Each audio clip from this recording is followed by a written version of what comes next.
Welcome back to Fox and Friends. An emergency update. Millions of iPhones and Mac users urgently warned by Apple to change their latest settings after the tech giant warns hackers could easily gain control of their device.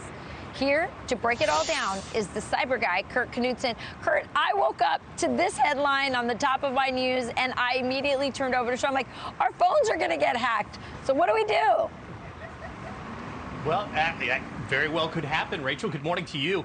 We have not seen a security vulnerability quite this dangerous in a very, very long time to hit any of Apple devices. And waking up this morning, you might say, oh, I'm okay. It automatically updates. That's not going to be good enough, because every second you go is the door you're leaving open for a hacker to get in and actually take control of an iPhone or iPad. So here's what we're going to do. Very simple. Grab your phone, your iPad this morning. Go ahead and hit settings on it. Then what you want to do is go right there to general. And then when you hit the general, you're going to select software update. Now, it should give it a few seconds. It should show you that there is an update available. Beyond 15.6.1 is what it's called. And you're just going to update that now is the selection on that one. And just be patient. Let it do its update. Once that's done, you're going to be protected.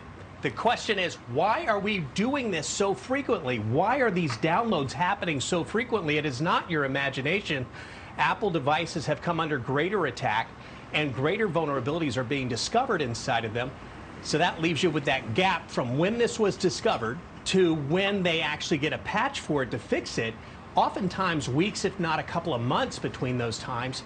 Kurt, so you should have better protection in your life. Kurt, how do I know if somebody has taken control of my phone?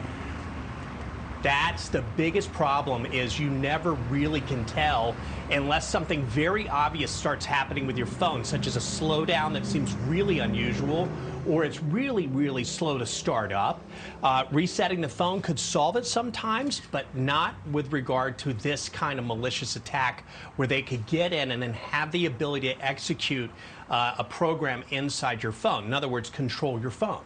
What does that mean? That means they could actually start listening to your bank account logons as you go and do your online banking, or get all of your contacts inside of it and start building a profile that then allows a manipulation and a ransomware game to happen a little later. Protection on each end is the best idea for all your devices.